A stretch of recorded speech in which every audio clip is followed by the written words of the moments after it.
existe un moment, juste avant l'aube en Amazonie péruvienne, où le bruit devient presque palpable. Ce n'est pas le silence qui précède le jour ailleurs sur la planète. Ici, l'obscurité est saturée de sons. Le chant incessant des insectes qui dure depuis des heures, le cri bref et perçant d'un oiseau nocturne dans la canopée, le clapotis venu du fleuve qui peut signifier n'importe quoi. Des centaines d'espèces émettent simultanément des signaux acoustiques, chacun destiné à un récepteur précis, chacun faisant partie d'une conversation qui se déroule depuis des millions d'années dans ce même tronçon de forêt. Vu de l'extérieur, cela ressemble à du chaos. Vu de l'intérieur, c'est le son d'un système qui fonctionne à la perfection. Quand les premiers rayons obliques de lumière commencent à percer les strates de la canopée, la forêt tropicale s'embrase d'un coup. Pas progressivement comme dans les latitudes tempérées, d'un seul coup. La chaleur arrive avant même que la lumière ne permette de voir clairement. L'humidité, qui s'était condensée pendant la nuit sur les feuilles et était tombée en gouttes sur le sol de la jungle, recommence à s'évaporer. L'air se charge d'une vapeur qui a presque une texture, qui se dépose dans la gorge et rend chaque respiration un peu plus exigeante qu'ailleurs sur Terre. Est quelque part entre l'obscurité et cette première lueur, quelque chose entre dans l'eau sans un bruit, avec une précision qu'on peine à imaginer chez un animal de 100 kilos.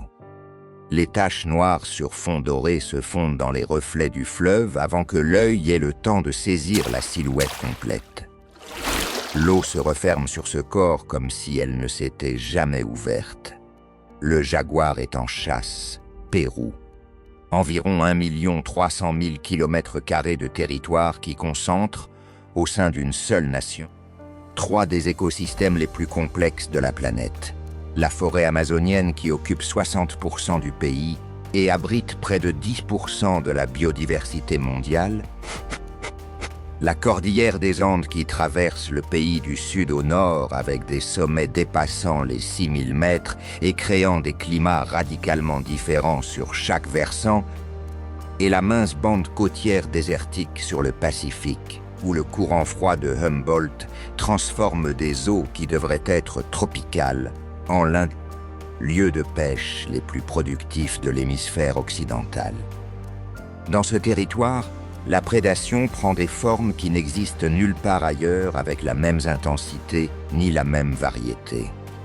Chaque écosystème a engendré ses propres prédateurs, avec leurs propres solutions au problème de capter de l'énergie dans un environnement où les proies ont eu autant de temps qu'eux pour apprendre à ne pas se faire capturer. Et au Pérou, ce processus évolutif accumulé pendant des dizaines de millions d'années a produit un catalogue de stratégies de chasse qu'aucun autre pays du continent ne peut égaler. Le jaguar, Panthera onca, est le seul grand félin des Amériques et le 3e plus grand félin de la planète, après le tigre et le lion. Un mâle adulte en Amazonie péruvienne pèse entre 80 et 120 kilos et mesure entre 170 et 200 cm de long, queue non comprise. Sa morphologie diffère de celle de ses cousins africains et asiatiques. Plus bas au garrot, plus large au poitrail, avec des membres plus courts proportionnellement au corps. Un félin conçu pour la jungle dense et pour l'eau, pas pour la course en plaine ouverte, la caractéristique la plus documentée du jaguar, celle qui le distingue de tous les autres grands félins de la planète, est l'anatomie de son crâne. Ses mâchoires sont proportionnellement plus larges et plus musclées par rapport à sa taille corporelle que celles de tout autre membre du genre Panthera. La force de morsure générée par ce crâne atteint environ 700 kg par centimètre carré, assez pour percer la carapace d'une tortue fluviale adulte ou le crâne d'un caïman d'un seul coup. La technique de mise à mort du jaguar, mordre directement à travers l'os du crâne de la proie, au lieu d'appliquer l'asphyxie par la gorge comme le font tous les autres grands félins, est unique dans la famille et a évolué spécifiquement en réponse aux proies abondantes dans son territoire. animaux. Blindés, écailleux, à carapace, dans la forêt amazonienne péruvienne, les proies du jaguar incluent les capybaras, les plus grands rongeurs du monde pouvant peser jusqu'à 65 kilos, les pécaris à lèvres blanches qui se déplacent en groupe de plusieurs centaines d'individus et peuvent se révéler plus dangereux qu'ils n'en ont l'air, les caïmans noirs de 2 ou 3 mètres qui, sur la terre ferme, sont vulnérables à une attaque de flanc, et les tortues fluviales de l'espèce Podocnemi expansa, qui existent sur cette planète depuis 100 millions d'années, sans qu'aucun prédateur ait trouvé auparavant une solution aussi efficace à leur carapace que celle du jaguar. Mais la caractéristique comportementale du jaguar qui a le plus surpris les chercheurs ces dernières décennies n'est pas la force de sa morsure, c'est sa relation avec l'eau. Le jaguar nage. Il nage bien, il nage souvent. Il traverse des rivières de plusieurs centaines de mètres de large sans effort apparent, plonge complètement la tête pour attraper des poissons dans des eaux peu profondes et a développé une technique de chasse aquatique que les éthologues n'ont documentée en détail que ces 20 dernières années. Cette technique consiste à frapper la surface de l'eau avec une patte antérieure dans un mouvement qui imite les perturbations provoquées par des insectes tombants. Les poissons qui s'approchent pour enquêter reçoivent le coup de la même patte, sont étourdis par l'impact et sont sortis de l'eau d'un mouvement fluide.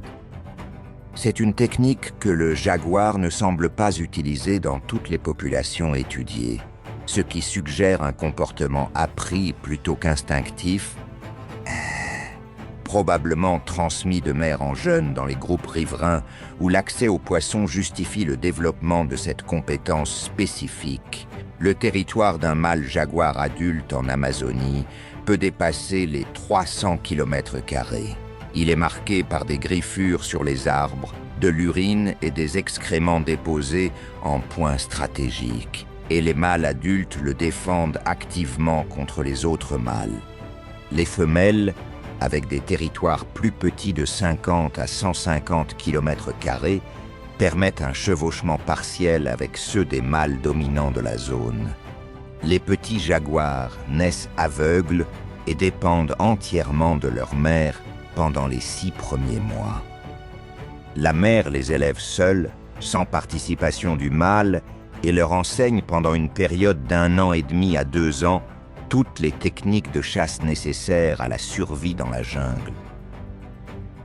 Les taux de mortalité des jeunes la première année dépassent les 50% dans la plupart des populations étudiées, principalement à cause des mâles adultes qui tuent les petits lorsqu'ils rencontrent une femelle sans territoire propre ou aux limites du leur. Dans les mêmes rivières où le jaguar chasse depuis la berge, vit un prédateur qui accumule des perfectionnements depuis 200 millions d'années sur le même plan de base.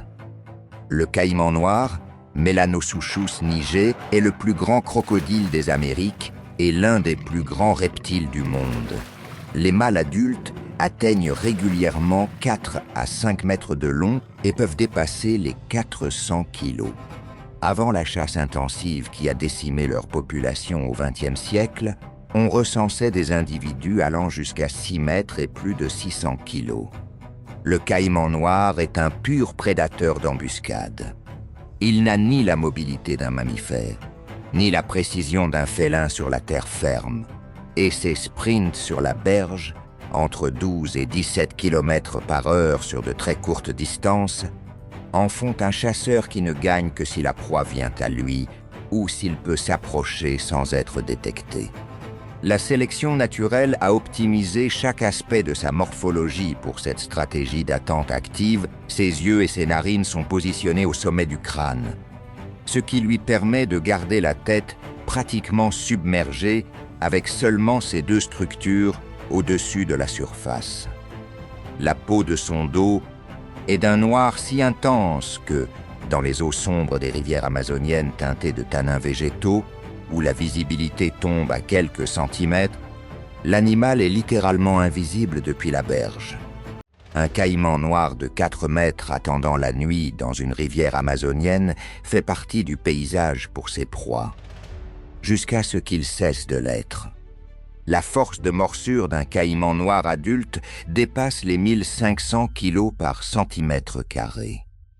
Pour donner une idée, celle d'un chien domestique de taille moyenne est d'environ 65 kg par centimètre carré et celle d'un humain adulte autour de 80. Ce que les mâchoires du caïman noir referment sur une proie, d'un capybara buvant sur la berge à un tapir traversant la rivière, n'est pas relâché par la force musculaire. Le problème pour la proie n'est pas d'échapper à la fermeture. C'est que la fermeture n'arrive qu'une fois qu'il est trop tard pour essayer. Les caïmans noirs sont aussi des charognards opportunistes et se situent près du sommet de la chaîne trophique aquatique amazonienne.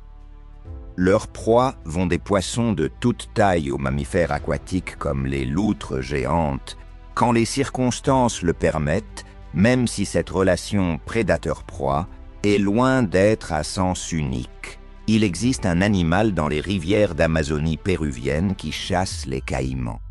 Pas les adultes les plus gros avec leurs 4 ou 5 mètres et leurs centaines de kilos de muscles blindés d'ostéoderme, mais les individus de taille moyenne, entre 1,50 m et 2,50 m, qui dans tout autre écosystème de la planète seraient des prédateurs sans rivaux dans leur catégorie de taille.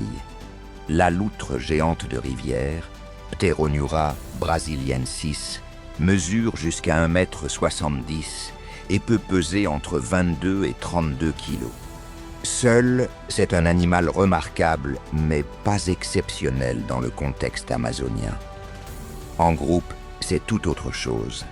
Les loutres géantes vivent en groupes familiaux de 4 à 10 individus, structurés autour d'un couple reproducteur dominant et des descendants de plusieurs générations précédentes qui restent dans le groupe et contribuent aux soins des nouveaux petits. C'est un modèle social que les biologistes appellent élevage coopératif, qui maximise la survie des jeunes car plusieurs adultes sont disponibles pour les protéger, les nourrir et leur enseigner les techniques de chasse du groupe. Quand un groupe de loutres géantes rencontre un caïman sur son territoire de chasse, la réponse n'est pas la fuite mais le harcèlement systématique. Les loutres l'encerclent, se relayant pour s'approcher de face pendant que les autres prennent les flancs. Elles sont très vocales pendant ce processus. Elles émettent des appels de haute intensité que les chercheurs interprètent comme une combinaison de coordinations internes et d'intimidation envers le caïman. Le caïman, dont la stratégie de chasse réussie repose sur la surprise et l'immobilité, a peu de réponses face à un groupe de prédateurs qui se déplacent en 3 dimensions, nagent plus vite que lui sur courte distance et ne sont pas disposés à reculer. La plupart de ces rencontres se terminent par le caïman qui cherche la profondeur pour s'éloigner. Dans certains cas documentés, le groupe de loutres tue des caïmans jeunes qui n'ont pas l'avantage de taille nécessaire pour décourager l'attaque. Le taux de capture de poissons par les loutres géantes est l'un des plus élevés parmi les prédateurs aquatiques du continent. Un individu adulte consomme entre 3 et 4 kilos de poissons par jour, ce qui représente pour un groupe de 10 individus 30 à 40 kilos de biomasse piscicole, extraite quotidiennement des eaux de son territoire. Les groupes de loutres ont des parcours de patrouille qui peuvent couvrir 12 à 15 km de berge en une seule journée et défendent ces territoires avec une agressivité envers les autres groupes de loutres qui contrastent avec leur apparente facilité à coexister avec les humains qui observent leurs activités à distance modérée. Avec moins de 5000 individus estimés dans toute son aire de répartition, la loutre géante de rivière est l'un des mammifères les plus menacés d'Amérique du Sud. Ces populations au Pérou sont considérées comme les plus importantes restantes, faisant des rivières amazoniennes péruviennes l'un des derniers refuges de cet animal qui, au siècle dernier, a été chassé jusqu'au bord de l'extinction pour la valeur de sa peau sur les marchés européens. La canopée de la forêt amazonienne péruvienne atteint entre 30 et 50 mètres de hauteur. Là-haut, où la lumière solaire arrive directement pour la première fois après avoir filtré à travers les couches inférieures de la forêt, existe un écosystème aérien aussi complexe que le terrestre. Des centaines d'espèces d'oiseaux, des milliers d'espèces d'insectes, des mammifères arboricoles qui ne descendent jamais au sol. Et au-dessus de tout cela, planant dans les courants thermiques générés par la chaleur montant du sol forestier, le plus puissant oiseau de proie des Amériques, l'aigle harpie, Harpia harpija, a une envergure de 180 à 200 cm. Ce n'est pas le plus grand oiseau de proie du monde en envergure. Ce record appartient au condor des Andes, mais en termes de puissance relative à la taille et de capacité de charge, l'aigle harpie n'a pas de rival sur le continent. Ses serres sont les plus grandes de tous les aigles vivants et atteignent, chez les plus grands individus, jusqu'à 10 cm de long, comparable à celle d'un ours noir américain adulte. La pression de serrage de ces serres dépasse les 90 kg par centimètre carré, suffisante pour comprimer et fracturer la colonne vertébrale d'un singe ou d'un paresseux au moment de l'impact. Les proies habituelles de l'aigle harpie en Amazonie péruvienne incluent des singes de diverses espèces, surtout les plus lourds comme les singes hurleurs et les singes araignées, qui peuvent peser entre 6 et 10 kg, ainsi que les paresseux à 3 doigts, plus faciles à détecter car ils se déplacent lentement et restent longtemps dans la même position sur les branches. On a aussi documenté la chasse d'agoutis et d'autres mammifères terrestres de taille moyenne quand les conditions le permettent. La technique de chasse de l'aigle harpie combine une phase d'observation passive depuis des positions élevées dans la canopée, où l'oiseau peut rester immobile pendant de longues périodes à étudier les mouvements entre les cimes, avec une phase d'attaque que les chercheurs l'ayant filmée décrivent comme extraordinairement rapide pour la taille de l'animal.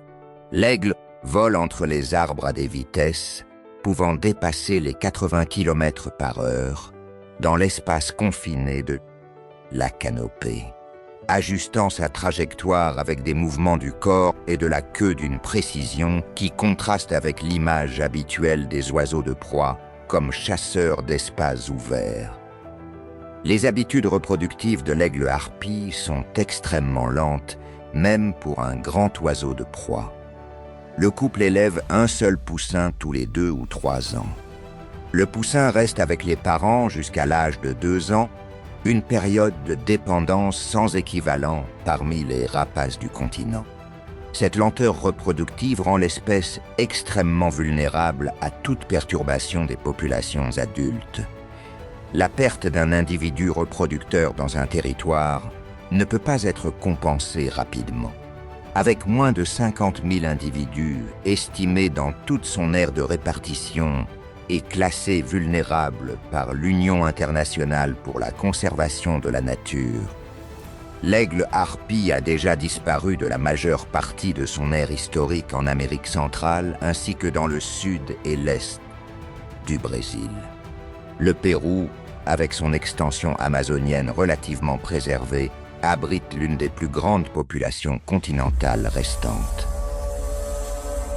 Dans les rivières et les bras morts de la forêt basse péruvienne vit un animal qui a inspiré plus de mythes et de désinformations que presque tout autre prédateur de la région, et dont la biologie réelle est, à plusieurs égards, plus troublante que la version mythologique. L'anaconda verte, Eunectes murinus, est le serpent le plus lourd du monde. Les femelles adultes, nettement plus grandes que les mâles, atteignent régulièrement 6 à 8 mètres de long et peuvent peser plus de 100 kilos. Il existe des records d'individus dépassant les 250 kilos dans des conditions exceptionnelles. bien que la vérification des records extrêmes soit toujours compliquée par les conditions du milieu. L'anaconda n'est pas le plus long serpent de la planète. Ce record appartient au python réticulé d'Asie, qui dépasse plus fréquemment les 7 mètres. Mais en masse corporelle par unité de longueur, l'anaconda verte n'a pas de rival parmi les reptiles vivants. L'anaconda est un constricteur. Elle n'utilise pas de venin. Sa stratégie de chasse consiste à embusquer la proie au bord de l'eau ou directement dedans, où sa masse et sa puissance de constriction sont maximales, et à exercer une pression dépassant les 90 kg par centimètre carré autour du corps de la proie. L'idée populaire selon laquelle l'anaconda écrase littéralement les os de ses proies est fausse. Ce qu'elle fait, c'est empêcher l'expansion de la poitrine nécessaire à la respiration. À chaque expiration de la proie, les anneaux du corps du serpent se resserrent un peu plus, réduisant l'espace pour l'inspiration suivante. La proie meurt par asphyxie, pas par écrasement. Le temps que prend ce processus dépend de la taille de la proie et de la capacité du serpent à immobiliser aussi les membres dès le début. Un capybara adulte de 40 kg peut résister plusieurs minutes avant de perdre connaissance. Un jeune caïman d'1 mètre peut tenir plus longtemps. Les chercheurs ayant enregistré ces événements notent que l'anaconda maintient la constriction un certain temps après que la proie a cessé de bouger, probablement en réponse au risque qu'un animal apparemment mort puisse encore mordre ou résister quand le serpent commence à l'avaler. La digestion d'une grosse proie peut prendre des semaines. Une anaconda qui a consommé un capybara de 40 kg peut ne pas avoir besoin de se nourrir à nouveau pendant plusieurs mois. Pendant cette période de digestion, le serpent réduit significativement son taux métabolique et recherche des positions ensoleillées qui accélèrent le processus. Cette efficacité métabolique extrême, partagée avec d'autres reptiles, signifie que l'anaconda peut survivre à des conditions de pénurie alimentaire qui élimineraient tout mammifère de même taille. L'anaconda verte est semi-aquatique. Elle passe la majeure partie de son temps dans l'eau ou sur les berges des rivières, bras morts et marécages saisonniers. Dans l'eau, sa masse n'est pas un handicap mais un avantage. Elle flotte sans effort, se déplace avec fluidité parmi la végétation submergée et peut rester complètement sous la surface pendant plusieurs minutes. Hors de l'eau, ses mouvements sont lents et coûteux en énergie. Elle ne poursuit pas, elle attend. Il existe un animal dans les rivières amazoniennes péruviennes dont l'arme n'a pas d'équivalent dans le règne animal. Il n'a pas de crocs de la longueur de ceux de l'anaconda. Il n'a pas les griffes du jaguar. Il n'a pas la force de constriction du caïman. Il a l'électricité, le gymnote électrique, Electrophorus electricus, qui malgré son nom populaire, n'est pas une anguille mais un proche. Parent des carpes et des silures, est capable de générer des décharges électriques allant jusqu'à 860 volts, la plus haute tension électrique produite par un animal connu. Pour donner une idée, la tension d'une prise domestique standard dans la plupart des pays est de 120 ou 220 volts. Une décharge de 800 volts dans l'eau où la conductivité électrique est maximale étourdit instantanément tout poisson de petite ou moyenne taille dans un rayon de plusieurs mètres. Le corps du gymnote électrique contient 3 organes électriques spécialisés qui occupent environ 80% de sa longueur totale. L'organe principal génère les décharges de plus haute tension utilisées pour la chasse et la défense. Les 2 autres produisent des impulsions de moindre intensité que le gymnote utilise comme système de navigation dans les eaux troubles de l'Amazone, où la visibilité est pratiquement nulle. Le gymnote électrique peut atteindre 2,5 mètres de long, 20 kg, et vivre plus de 15 ans. La stratégie de chasse est efficace et rapide. Le gymnote localise la proie grâce aux impulsions de faible intensité qui génèrent un faible champ électrique autour du corps et renvoient des perturbations lorsqu'il y a des objets conducteurs à proximité. Quand la proie est à portée d'attaque, le gymnote émet une série de décharges de haute tension qui paralysent temporairement les muscles de la proie par une interférence directe avec les signaux nerveux contrôlant la contraction musculaire. La proie tombe au fond, immobile. Le gymnote la consomme avant qu'elle ne retrouve sa mobilité. Les chercheurs ont en outre documenté un comportement de chasse collective chez les gymnotes électriques qui a surpris la communauté scientifique lors de sa publication en 2021. Des groupes allant jusqu'à 100 individus peuvent se coordonner pour encercler des bancs de poissons en eau peu profonde, en combinant leurs décharges pour générer des champs électriques cumulés qui électrocutent les poissons en masse, permettant au groupe de se nourrir avec une efficacité qu'aucun individu seul ne pourrait atteindre. C'est le seul cas documenté de chasse coopérative par électricité chez un animal sur la planète, les piranhas, dont il existe entre 50 et 60 espèces dans les bassins d'Amérique du Sud, dont plusieurs dans les rivières péruviennes, sont l'exemple le plus connu hors du continent de la prédation collective dans l'écosystème amazonien. Et comme pour la plupart des animaux amazoniens qui ont acquis une notoriété populaire internationale, l'écart entre l'image publique et la biologie documentée est considérable. La plupart des espèces de piranhas sont omnivores ou se nourrissent principalement de fruits, de graines et d'autres matériaux végétaux qui tombent dans la rivière depuis les arbres riverains. Elles contribuent activement à la dispersion des graines en consommant des fruits et en déféquant les graines en aval, remplissant une fonction écologique qui n'a rien à voir avec l'image de prédateurs impitoyables. Seul un sous-ensemble d'espèces sont des prédatrices actives de manière constante, et parmi elles, celles qui se nourrissent préférentiellement d'autres poissons ou de mammifères dans des conditions normales sont encore moins nombreuses. La piranha rouge ou piranha à ventre rouge, Pygocentrus natreri, est l'espèce qui se rapproche le plus de la réputation populaire. Un individu adulte mesure entre 15 et 30 cm et possède une dentition avec des dents triangulaires et dentelées qui s'emboîtent avec précision, fonctionnant comme des ciseaux de haute précision. La force de morsure par rapport à la taille corporelle est l'une des plus élevées parmi les poissons à mâchoire connus. Dans des conditions de stress environnemental, comme les saisons sèches où le niveau de l'eau baisse et les proies se concentrent dans de petits bassins, les piranhas peuvent former des bancs de 300 à 500 individus et nettoyer une carcasse d'animal de taille moyenne en quelques minutes.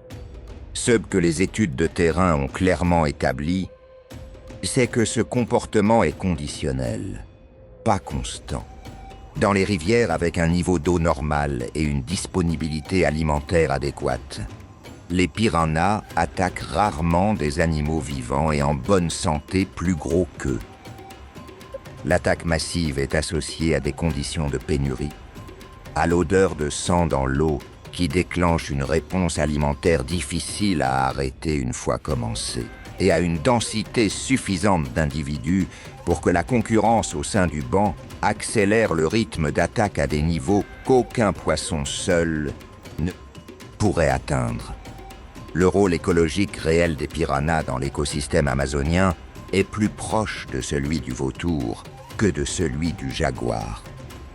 Ce sont des animaux qui traitent efficacement les ressources énergétiques que d'autres prédateurs laissent incomplètes, maintenant les eaux propres de matière organique en décomposition et recyclant ces nutriments dans le système. Quand le territoire péruvien s'élève à partir de 800 mètres d'altitude vers les sommets des Andes, l'écosystème change radicalement en quelques kilomètres.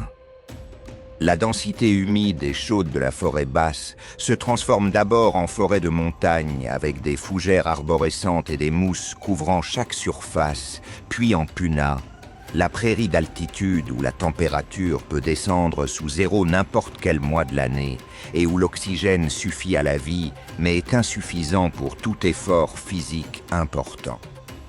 Dans ce paysage d'extrême, où les cycles quotidiens de température surpassent en amplitude les cycles saisonniers et où les ressources alimentaires sont plus dispersées et moins prévisibles que dans la forêt basse, survit le puma, Puma concolore. Le puma est le félin à la plus grande répartition géographique du continent américain, présent de l'extrême sud du Canada jusqu'à la Patagonie argentine, adapté à des conditions allant du niveau de la mer jusqu'à 5000 mètres d'altitude, où sa présence a été documentée dans les Andes péruviennes, dans la puna andine péruvienne. Les principales proies du puma sont les camélidés sauvages.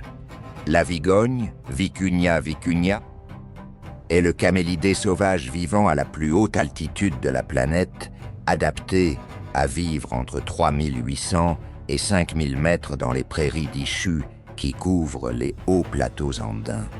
Un adulte pèse entre 40 et 50 kilos et peut courir à des vitesses allant jusqu'à 45 km par heure. Le guanaco, lama guanico, est plus grand, entre 80 et 150 kilos, et vit à des altitudes un peu plus basses, bien que sa répartition chevauche celle de la vigogne en de nombreux endroits. Le puma chasse en solitaire par embuscade. Dans la puna, où le terrain ouvert rend la traque en terrain plat presque impossible, le puma exploite les irrégularités du terrain, les affleurements rocheux, les ravins et les pentes qui lui permettent de s'approcher des proies avec couverture et d'attaquer depuis une position topographiquement avantageuse. La technique standard est la morsure à la nuque qui sectionne la moelle épinière, produisant une mort rapide qui minimise les dommages à la proie et le risque de blessure pour le prédateur. Dans les Andes péruviennes, le puma partage le territoire avec l'ours à lunettes, Tremarctos ornatus, le seul ours d'Amérique du Sud, qui, bien que principalement herbivore, peut être territorialement agressif et représente une concurrence potentielle pour les espaces de chasse. Les pumas évitent systématiquement les rencontres directes avec les ours adultes en ajustant leur pattern d'activité et leur route de déplacement pour minimiser le chevauchement. Au-dessus des Andes péruviennes, à des altitudes dépassant les 4000 mètres, l'oiseau, à la plus grande envergure de l'hémisphère occidental, utilise les colonnes d'air ascendant générées par les cordillères pour se maintenir en vol pendant des heures sans un seul battement d'aile. Le condor des Andes, Vultur gryphus, a une envergure pouvant atteindre 3,30 mètres. Il pèse entre 8 et 15 kilos. Le plumage est noir sur la majeure partie du corps, avec une bande blanche sur les ailes visibles à grande distance quand l'animal vole. La tête et le cou, dépourvus de plumes chez les adultes, montrent une peau rosée ou rougeâtre caractéristique des oiseaux charognards qui enfoncent la tête dans les cavités des cadavres et bénéficient de ne pas avoir de plumes qui s'imprègnent de sang et de bactéries. Le condor ne chasse pas. C'est un strict charognard et un élément clé du système de recyclage des nutriments dans les écosystèmes d'altitude. Sa fonction dans l'écosystème andin équivaut à celle des hyènes dans le Serengeti.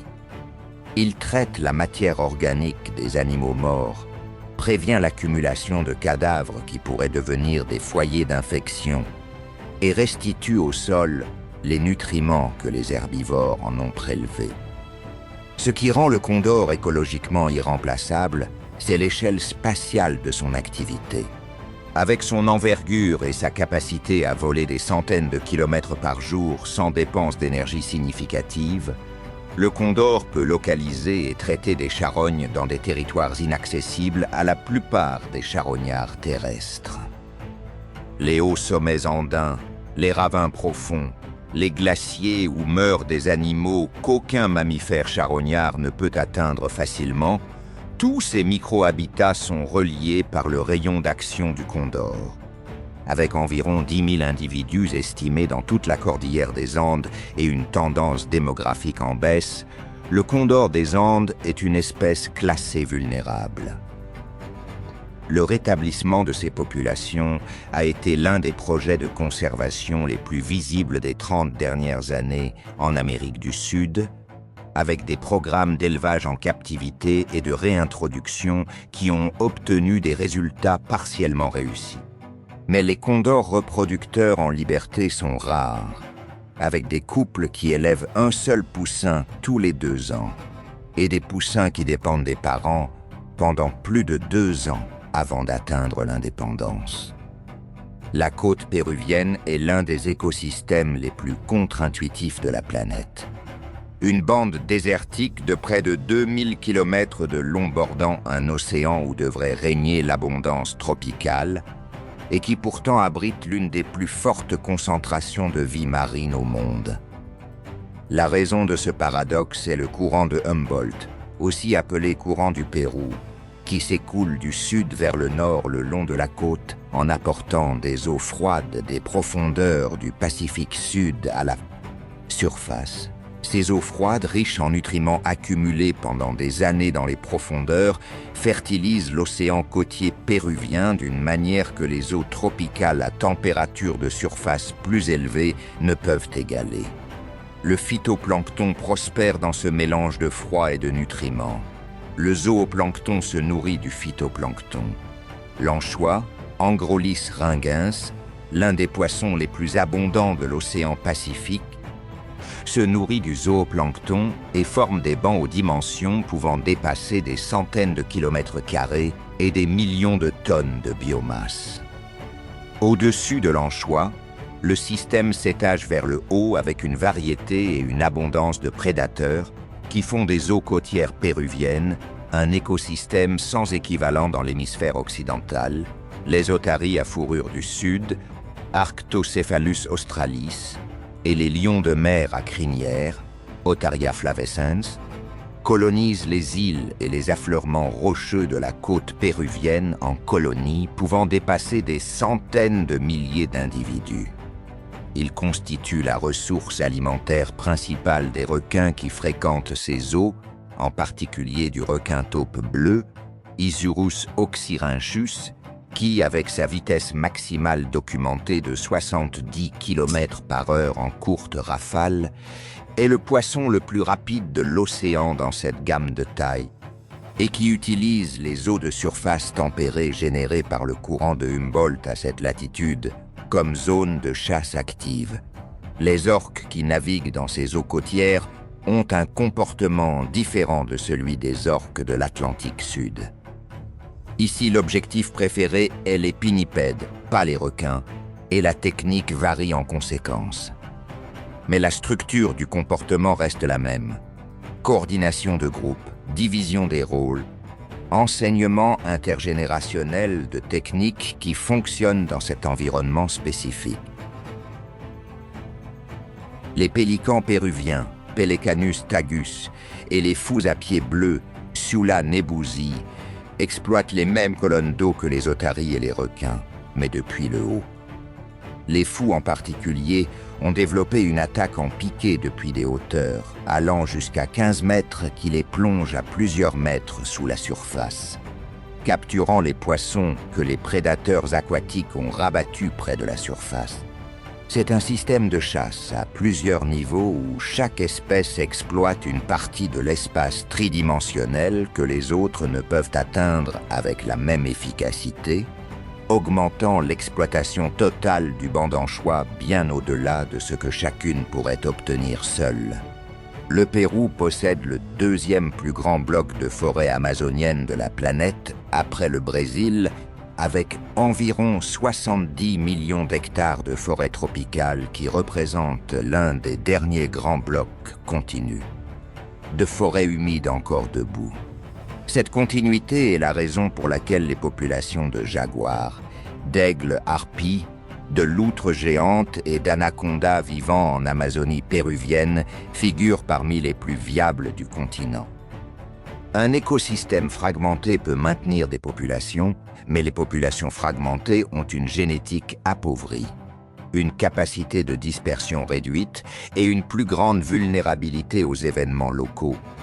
Une sécheresse sévère, une épidémie, une chasse intensive, qu'une population connectée peut absorber et que la fragmentée ne peut pas. Cette continuité est sous pression de multiples directions simultanées. La déforestation pour l'agriculture, principalement pour les plantations de palmiers à huile et l'élevage extensif, progresse sur les marges de l'Amazonie péruvienne depuis les axes routiers qui la traversent. Le taux de déforestation au Pérou s'est accéléré pendant la décennie 2010 et les premières années de la décennie 2020, avec des pertes annuelles qui ont parfois dépassé 150 000 hectares. Chaque hectare déforesté n'élimine pas seulement l'habitat à cet endroit. Il génère un effet de bordure qui dégrade les forêts adjacentes sur plusieurs centaines de mètres, réduisant l'humidité, altérant la température du sol et changeant la composition des espèces en bordure d'une manière qui prend des décennies à inverser, même si la déforestation s'arrête. L'exploitation minière illégale d'or dans des bassins comme celui du Rio Madre de Dios a transformé des secteurs de la forêt amazonienne en paysages gris contaminés au mercure, le métal utilisé pour séparer l'or et qui finit par s'accumuler dans les poissons, les animaux et aussi dans les communautés humaines qui dépendent de ces rivières. Les loutres géantes qui habitent ces eaux présentent des niveaux de mercure considérés comme alarmants par les chercheurs. Cet empoisonnement affecte leur système nerveux, réduit leur coordination et détériore leur capacité à chasser, se nourrir et élever leurs petits. Le jaguar fait face en outre à une autre menace silencieuse, le trafic illégal de faune. Ses dents, griffes et peaux conservent de la valeur sur les marchés clandestins, et bien que la chasse n'atteigne pas les dimensions d'autres massacres historiques contre les espèces sauvages, elle représente une perte constante pour les populations vivant en marge des aires protégées. La fragmentation de l'habitat aggrave encore le problème. À mesure que la forêt continue disparaître, les grands prédateurs sont obligés de traverser des zones agricoles et d'élevage pour maintenir le contact avec d'autres populations, augmentant ainsi la probabilité de rencontres mortelles avec les humains. Mais l'Amazonie péruvienne se réveille chaque matin comme si rien de tout cela n'existait. L'aube revient avec la même explosion de sons, avec la lumière traversant les cimes des arbres et la vapeur s'élevant du sol humide. Sur un tronçon de rivière, un jaguar termine sa chasse avant le lever du soleil et traîne sa proie vers la berge, toujours en alerte, car même le plus grand prédateur sait que dans la jungle, rien n'est totalement sûr. Très haut au-dessus, entre les cimes des arbres, un aigle harpie observe la forêt avec une précision visuelle extraordinaire. Non loin de là, un caïman noir reste immobile sous la surface de l'eau, attendant le moment propice. Et plus bas, caché entre les racines submergées où la lumière ne pénètre pas, les gymnotes électriques émettent des impulsions constantes, invisibles et létales quand arrive l'instant précis. Le Pérou concentre la même lutte pour la survie qui existe au Serengeti, dans les rivières du Congo ou dans les océans du Sud, qui chasse, qui survit et qui n'atteindra pas le jour suivant. La différence est qu'ici cette bataille se déroule en même temps dans 3 écosystèmes distincts. La forêt amazonienne, les Andes et la côte du Pacifique, chacun avec ses propres prédateurs et réponses évolutives, tous ces mondes restent connectés par le même cycle de l'eau qui unit océan, montagne et forêt. L'eau qu'un jaguar amazonien boit aujourd'hui a pu se trouver il y a quelques mois dans le Pacifique et, dans un siècle, pourrait finir dans l'océan Arctique. Tout est connecté. Le condor et l'anaconda, le caïman et l'anchois, le jaguar et l'orque. Différentes créatures résolvant le même problème depuis des millions d'années. Tant que l'être humain continuera à le leur permettre,